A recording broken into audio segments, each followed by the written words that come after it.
మృగశిర కార్తీ వచ్చిందంటే చేపల వంటలు సందడి మొదలవుతుంది. ఈ రోజు మీకోసం రుచికరమైన రొయ్యల fish curry. Welcome back to Lalitha's kitchen. Mrigashira Karthi సందర్భంగా చాలా మంది చేపలు తినడం శుభంగా భావిస్తారు. అందుకే ఈ రోజు మీకోసం నోరూరించే స్పెషల్ రొయ్యల ఫిష్ కర్రీ రెసిపీ తీసుకొచ్చాను. మరి ఆలస్యం చేయకుండా ఎలా చేయాలో చూద్దాం. ముందుగా అయితే నేను రొయ్యలు 1 kg వరకు అయితే తీసుకున్నానండి. ఇక దీన్ని అయితే మొత్తం నీట్ గా కడుక్కొని ఇందులోనే మళ్ళీ వాటర్ వేసి పసుపు ఉప్పు వేసి అలాగైతే ఒక 10 minutes వరకు అయితే పక్కన పెడుతున్నాను. ఇక మరొక ప్యాన్ పెట్టి అందులో అయితే ఒక 2 tablespoons స్పూన్స్ వరకు అయితే ఆయిల్ వేసుకుంటున్నానండి. ఇది కాస్త వేడయ్యాక ఇందులోనే 1/2 tablespoon వరకు అయితే జీలకర్ర, అలాగే ఒక 2 రెమ్మల వరకు కరివేపాకు, అలాగే ఒక పెద్ద సైజు ఆనియన్స్ అయితే కట్ చేసుకొని వేసుకుంటున్నానండి. వీటిని అయితే కాస్త ఫ్రై అవ్వనివ్వాలి. సో చూస్తున్నారు కదా, ఇదైతే మీడియం ఫ్లేమ్ లోనే చేసుకోవాలి. సో కాస్త ఆనియన్స్ గోల్డెన్ బ్రౌన్ వచ్చింది అన్నప్పుడు ఇందులోనే కచ్చపక్కగా దంచిన అల్లం వెల్లుల్లి పేస్ట్ అయితే వేసేసుకోవాలి. సో ఇలాగ వేసేసుకొని అయితే దీన్ని కలిపేసుకోవాలండి. అల్లం వెల్లుల్లి పేస్ట్ ఆయిల్ లో ఫ్రై అవ్వడం వల్ల ఇంకా బాగా టేస్ట్ వస్తుంది. ఇదైతే కలర్ చేంజ్ అవుతుంది అన్నప్పుడు ఒక చిన్న సైజ్ టొమాటో అయితే కట్ చేసుకొని వేసేసుకోవాలి. దీన్ని కూడా కలిపేసుకోవాలండి.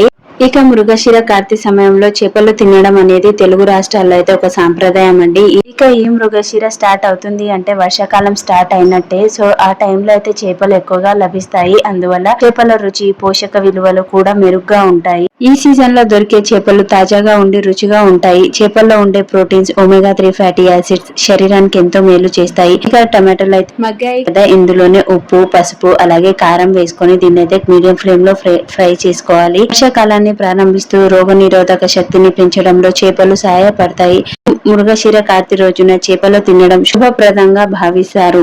ఇక మసాలాల నుంచి ఆయిల్ బయటికి వస్తుంది అంటే అవైతే ఫ్రై అయినట్టే. ఇక చిన్న సైజు చింతపండు రసాన్ని అయితే వేసేసుకోవాలి. ఇలాగ వేసుకొని కలుపుకొని దీన్ని అయితే కొద్దిసేపు అలాగా కలిపి మూత పెట్టేసుకోవాలండి. చింతపండు రసం లేదా పుల్లటి టమాటాలు వాడితే కర్రీ మరింత రుచిగా ఉంటుంది. ఇక ఇదైతే బాగా ఉడుకుతుంది కదా, ఇందులోనే ఇంకా ముందుగా చూపించిన ఫిష్ ముక్కలు అయితే వేసేసుకుంటున్నాను. ఇలాగా వేసేసుకొని అయితే దీన్ని కొద్దిసేపు అలాగా మూత పెట్టేద్దాం, ఏం కలపకుండా. సో ఎక్కువగా కలపడం వల్ల మనకి ఫిష్ అనేవి ముక్కలు ముక్కలుగా చెదిరిపోతాయి కాబట్టి ఎక్కువగా కలపనక్కర్లేదు. సో ఇదైతే కాస్త మీడియం ఫ్లేమ్ లోనే ఒక 10 minutes వరకు ఉడికిస్తే చాలు, ఉడికిపోతాయి. సో చూపిస్తున్న విధంగా చిన్నగా కలిపేస్తే చాలండి. సో ఇలా కలపడానికి కూడా మనం తీసుకునే గిన్నె కూడా కొంచెం ఫ్రీగానే ఉండాలి, లేదంటే అవి దగ్గర అయిపోయి మొత్తం ముక్కలు ముక్కలుగా అయిపోతుంది. ఇక టిప్ వచ్చేసి మీడియం ఫ్లేమ్ లో ఉడికిస్తే చేపలు బాగా ఉడికి రుచి అయితే పెరుగుతుందండి. మరొక టిప్ వచ్చి ఫిష్ కర్రీని వండిన మరుసటి రోజు తింటే పులుపు మసాలా బాగా కలిసి ఇంకా అద్భుతమైన రుచి అయితే వస్తుంది. సో నార్మల్ గా ఊర్లలో అయితే అలాగే తింటారు కూడా, నెక్స్ట్ డే వరకు కూడా తింటారు. చేపల కర్రీ అనేది అసలు పాడు కాదు. ఈ కర్రీ అయితే అయిపోవచ్చింది కాబట్టి ఇంకా ఇందులోనే నేను ధనియా పౌడర్ అలాగే ఫిష్ మసాలా కూడా వేసుకొని ఇంకా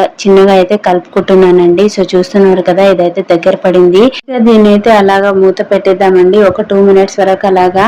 ఇక కర్రీ వండిన తర్వాత 30 minutes అలాగా నాననిస్తే మసాలాలు చేపలకు బాగా పట్టి మనకు టేస్ట్ ఇంకా బాగా వస్తుందండి. ఇక ఫిష్ కర్రీ అప్పుడే రెడీ అయింది అని అప్పుడే తినకుండా కాసేపు మనం చల్లార్చిన తర్వాత తింటే మాత్రం టేస్ట్ వేరే లెవెల్ ఉంటుందండి. సో నార్మల్ నాన్ వెజెస్ అయితే వేడివేడిగా తింటే ఫ్లేవర్ తెలుస్తుంది అంటారు కదా, అలాగే ఫిష్ కర్రీ అయితే చల్లార్చిన తర్వాతే టేస్ట్ తెలుస్తుంది కూడా. ఇక ఫైనల్ గా వచ్చింది కాబట్టి నేను కస్తూరి మేతి అలాగే కొత్తిమీర వేసుకొని అలా ఇక మూత పెట్టేస్తున్నానండి. ఇదైతే ఒక 15 minutes తర్వాత చూస్తున్నారు కదా, చూడ్డానికి ఎంత కలర్ఫుల్ అండ్ టెంప్టింగ్ గా ఉందో. వేడి వేడి అన్నంలో ఈ కర్రీ వేసుకొని తింటే ఆ రుచి మాటల్లో చెప్పలేము. సో ఈ రొయ్యల కర్రీ అనేది మీరు ఒకసారి ట్రై చేయండి. ఏ మృగశిర కార్తీ రొయ్యల ఫిష్ కర్రీ ఎలా అనిపించిందో కమెంట్ లో చెప్పండి. ఇలాంటి సంప్రదాయ వంటకాల కోసం నా ఛానల్ ని సబ్స్క్రైబ్ చేయడం మర్చిపోకండి. లైక్ చేయండి, షేర్ చేయండి, మీ ఫ్యామిలీ మెంబర్స్ కూడా షేర్ చేయండి. మరో కొత్త రెసిపీతో మీ ముందు ఉంటా. Until then thank you for watching.